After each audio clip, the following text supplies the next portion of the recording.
Here's a little tale which might be true or I might have made it up. In 2012, a film called Mud was released. And the movie studio decided to send its star, Matthew McConaughey, out around the country to local theaters to promote the film.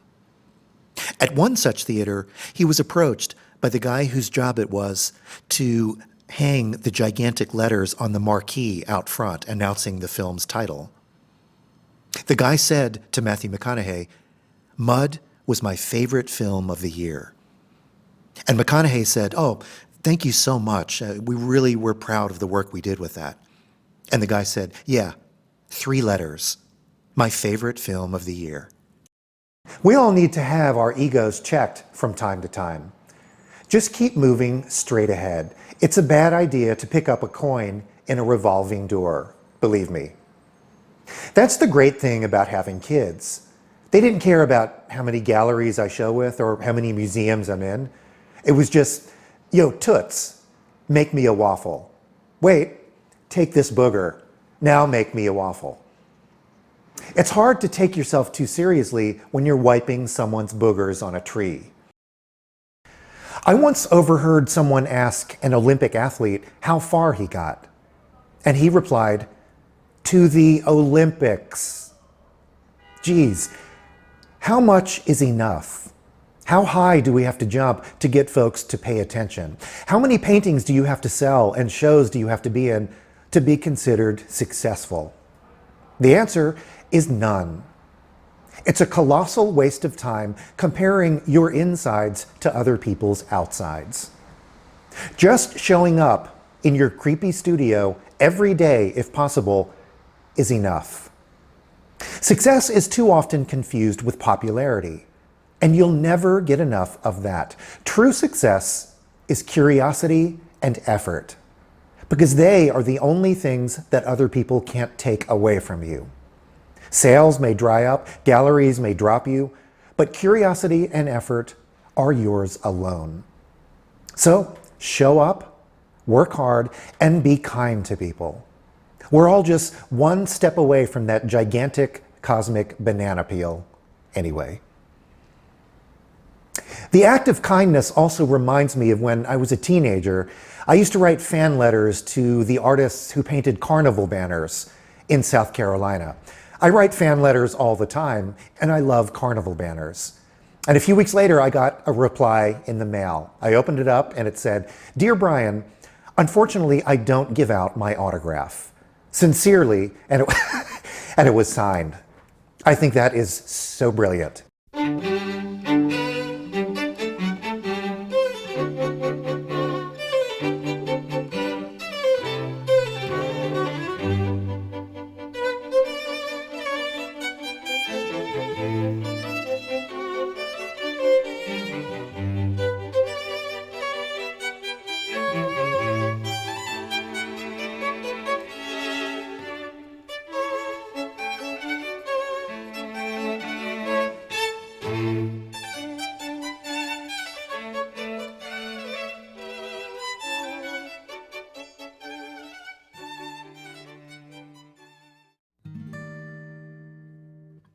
The painter Charles Hawthorne wrote, "Do the obvious thing before you do the superhuman thing." American scene painters from the 1920s through 50s were guided by what the anthropologist Clifford Geertz referred to as local knowledge, and based much of their philosophy on the belief that to know a city is to know its streets. Painting is local knowledge. Unlike other mediums, such as literature, photography, and theater, in which the artist modifies and edits before we experience the work, a painting bears all of the tattletale evidence of its creation, whether the kernel of one color peeking from behind another, drips meandering to the bottom of a canvas, or the ghosts of the initial drawing. A painting is the physical consequence of one person's efforts, eternally in the present tense. I practice what I preach and put sneaks to pavement all the time, walking in unfamiliar neighborhoods and taking unplanned detours in familiar ones. I lived in Jackson Heights, Queens for 3 years, and I still love going back. Over 60% of the neighborhood's residents were born outside of the United States, which means I'm going to learn something. Jackson Heights is renowned for its Asian and South American cuisine. 74th Street and Broadway is the main drag, where you'll find some of the best Indian markets and diners this side of Brick Lane in London. It's a visual buffet. There are fabrics dyed in vermilion, teal, and lemon yellow, the trance-like effect of sitar and tabla music, and the aromas of cardamom and clove. I love having my scalp massaged, and a traditional Indian head massage is the boss. Drill bucket not included. After that, I staggered to a local restaurant and read about 17th century Dutch landscape painters over my chicken tikka masala. My point is, take care of yourself. Rarely does a painter's best work come out of hunger and discomfort. So get plenty of fresh air, get out of your creepy studio, get a massage, have an extra slice of pie, buy yourself a bouquet of tulips, and take your sweet time walking down the street. The notion that the best art comes from pain and discomfort is bullshit. Art is also born of stability and balance. Children don't play when they're hungry and in discomfort. They play when their basic needs have been met, when they're fed, rested, and feel safe. That's when imagination shoots out of their eyes like icicles. Going to the studio shouldn't be painful. It should be fun. As soon as it stops being fun, you're doomed. So eat more pie. After my massage and meal in Jackson Heights, I walked over to my old apartment. In 1989, I graduated from the School of Visual Arts with an MFA degree. I learned a lot there, but the benefit for me of grad school was to have a soft landing into New York City. And it was there that I met some towering figures in my life, especially a painter named Gregory Amanoff. I graduated at 23 years old, broke and homesick. I rented a dark, back-of-house 300-square-foot studio apartment at 3435 76th Street for $375 a month, which I could barely afford. I was working in the storerooms of 2 art galleries, part-time, and painting at night, every night, living on peanut butter Captain Crunch and sweet tea. I didn't even own an alarm clock. To wake up, I set the meat and poultry timer on my microwave, which was 6 hours. Art thrives on limitations. For example, Rembrandt's palette consisted of white, red, yellow, and a bluish black. Yet the range of tones he got from those restrictions was astounding. Having a small space meant that I had to invent within self-imposed limitations. I'm always seeking ways to blur the interface between the real world and the painted world. Is the image contained within the edges of the stretcher, or does it expand beyond? From 1987 to 1995, my way of dealing with the edge of the stretcher was to eliminate it. So I stuffed my clothing, my socks, my t-shirts, between the canvas and the wooden stretcher bar, rounding the sides of the painting like soft shoulders. For years, I wore only a blue bathrobe because all of my clothes were crammed into my paintings. Having the image curve around the side and onto the back mimicked peripheral vision because there was no definitive ending. Curving the image also lent the paintings a sculptural presence. Some collectors even displayed them freestanding on pedestals. This was the time when my career was starting to get some traction. I was showing in small regional galleries and college and university galleries, and collectors were starting to take notice. I remember the first time I sold a painting for $1,000. I skipped out of my apartment, down 76th Street, on top of the world, when, at this very spot, a pigeon shit on my ear. Nothing yucks your yum like warm poo in your ear canal. That was a wonderful lesson. One thing that I learned by working in the back rooms of art galleries is that we are entitled to nothing. A show anywhere, anytime is a privilege, not a right.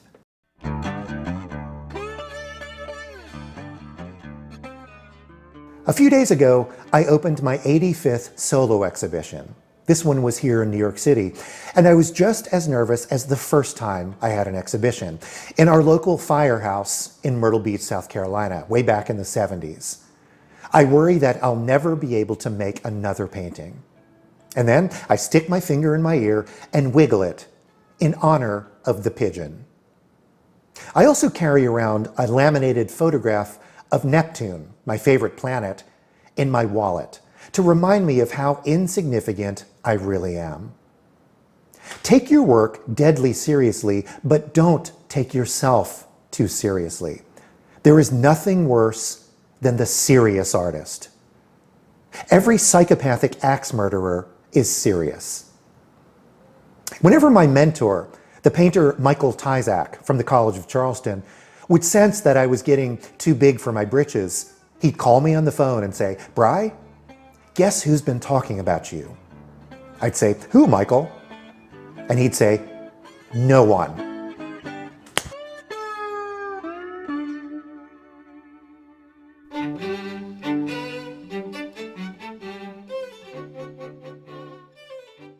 All we truly have as painters is the picture plane. With that limitation, we must register light where there is darkness and space where there is flatness. As Henri Matisse wrote, "I don't paint things, I only paint the difference between things." The difference between things lives in transitions. A transition is not only where one form ends and another begins, but a transfer of energy that tells the viewer about the inner life of the painting.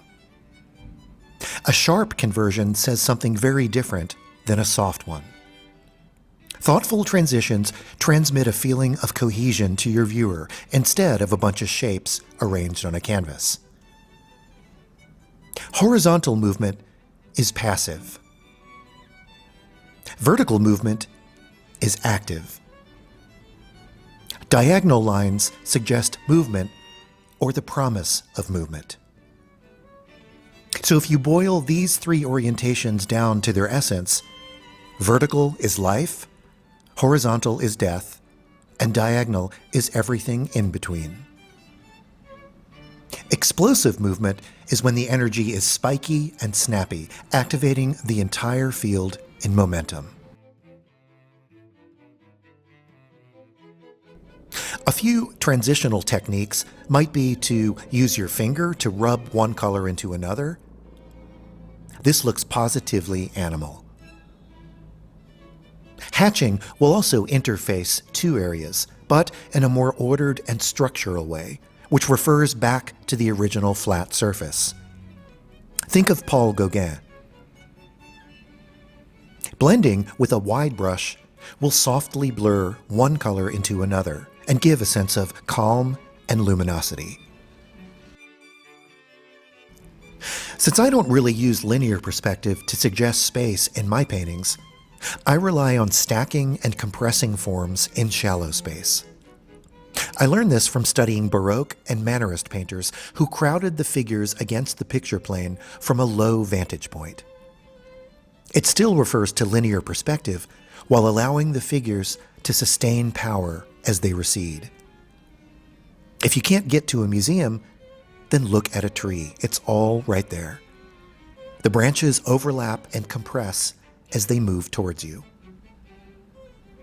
The key is not to use any two transitions in the same painting. Alternate them. As usual, the answers lie in the past. Here are a trio of paintings I love in the Metropolitan Museum. Thomas Fearnley uses abrupt transitions to catapult our gaze from the crisp leaves in the foreground to the soft, hazy reflections in the distant water. I use this technique a lot. Notice how the tuft of foliage in the lower left drops off the edge of the picture. That tuft acts as a stand-in for us, the solitary viewer, standing on the muddy bank looking at the landscape. August Heinrich divides the plane into 4 quarters, 3 of which are tangled thickets of green, and 1 a bright aperture of glowing light. The geometry of this vertical-horizontal design is contrasted by a subtle diagonal overlay created by the rocks and hanging branches, which form a diamond-shaped portal to the meadow beyond. This keeps me awake at night. Xavier Mellery's The Doors reveals 2 doors opening in opposite directions in kind of a spatial puzzle. Are they a reflection of one another, or are they 2 separate doors? He uses alternating lights and darks as transitions to inch our gaze deeper into the parlor where we see a partially open window. He also relies on vertical and horizontal lines to allude to the architectural spaces that we move through every day. Yet there is something disquieting in the air. As his friend, the poet Emile Verhaeren, observed, "There remains in the atmosphere of an empty room a little of the human soul." This is what effective transitions can do. The one simple rule that all 3 painters observe is that they never make any 2 areas the same. Every transition is a slight variation on the others. This keeps the eye engaged and longing for resolution that never comes. It all boils down to Winnie the Pooh, who said that his favorite thing isn't getting honey, but that moment when he might get honey. Something can only come to life when you can't have it.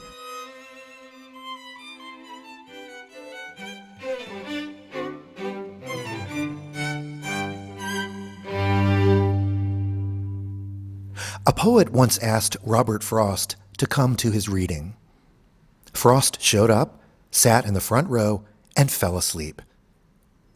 Afterwards, over coffee and cakes, he said to Robert Frost, "I asked you to come for an opinion." Frost replied, "Sleep is an opinion." Nothing is as it seems. There is always more. Painting is primitive and unsophisticated. I love that so much I don't know where to start. The art world likes you to believe that homemade thinking went out of fashion with homemade bread, but we don't deal in fashion. Oil paint is crushed rock mixed with liquefied fat and smeared on cloth. The art world is obsessed with novelty, but we make paintings, not flat-screen televisions. Our job is not to dazzle critics with the newest model, but to project contemporary personal experience through an ancient lens and shoot it back at the world. Beauty isn't frozen in an ice block of history, but lives in principles perpetually reinvented in the present tense. Yet, things never look the way we think they will. For example, I always thought that my kids would be more subversive than I was at their age. Not so. The stupid things that I could never do in front of my parents back then are the same stupid things that I can't do in front of my kids today. Thanks, social media. Willem de Kooning wrote, "You have to change to stay the same." New is not better. It's just less old. The inventor of the 737 shouldn't look down on the inventor of the stagecoach. They both work. Everything now is an exaggeration of things that came before. For example, Paul Cézanne exaggerated Courbet. Cubism exaggerated Cézanne. Miles Davis exaggerated King Oliver. As soon as you take your first step, you've abandoned your starting point. Travel eliminates its origins. We are where we go. All that matters is the intent and execution of the work in front of us. Don't tell us, show us. In the 14th century, Pope Benedict was looking for an artist to make paintings for St. Peter's Basilica. So he sent his emissary to Giotto's studio to bring back a couple of drawings for His Holiness' approval. Giotto took out a blank sheet of paper and drew a perfect circle in freehand, and then gave it back to the emissary, who thought, this guy's blowing smoke up my prison wallet. But the Pope got the message. Discipline and process make a great painter. If something sucks, quit. Do something else. We have an old saying down south, tradition is innovation that succeeds. When Jackson Pollock was first painting his paintings on the floor in his barn out on the east end of Long Island, he called his wife, also a great painter, Lee Krasner, in and asked her, "Is this a painting? Do, then think." I don't want to stand in front of an idea, but a thoughtfully constructed thing that exists separately from myself, which provokes inwardness and brings me aesthetic pleasure. That's how I locate myself in the world at that moment. To call a painting beautiful, you have to stand in front of it. Aesthetic judgment must be made in the presence of the thing itself.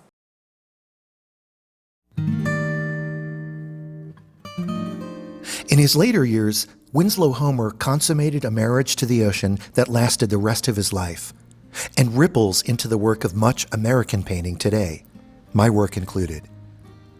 His retreating to the rugged coastline of Prout's Neck, Maine, marked an examination of the inner world of the artist as much as the direct observation of nature. As a student told him, "Leave rocks for your old age. They're easy." 19th century American painting was endlessly fascinated with nature, but Homer was making it more personal, more intimate. Rather than only representing nature, he plumbed into his obsession with the forces of nature, as embodied in the obdurate nature of oil paint. The way he paints matches what he paints. Oil paint is stubborn.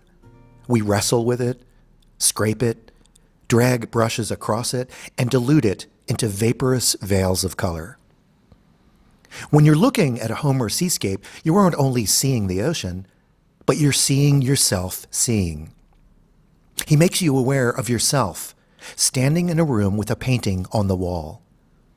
In other words, the physicality of the image, the paint itself, complements the physicality of the things he's representing: rocks, waves, and sand. The result is that we don't only look at a seascape, we look through the eyes of a man in a state of astonishment. Homer's late Bahamas watercolors reveal his mastery at transposing light into form, while allowing both to coexist harmoniously. That's hard to do. Natural elements of wind and rain are embodied in the ceaseless interaction of color and surface. Being and becoming, becoming and being. Placing more emphasis on the properties of paint, thickness, gesture, touch, tells your viewer that the only true reality isn't the subject in the painting, but the painted surface itself. You remind them that you have made a thing with your head, heart, and hand. In other words, the artist and the viewer join nervous systems and finish the painting together. It's like how a skid mark on the street indicates both object and action. Something happened before we arrived, and we try to recreate it in our minds in the present moment, which makes us participants instead of spectators. We craft a place and discover it at the same time. Beauty is twice beauty, that of the maker and the taker.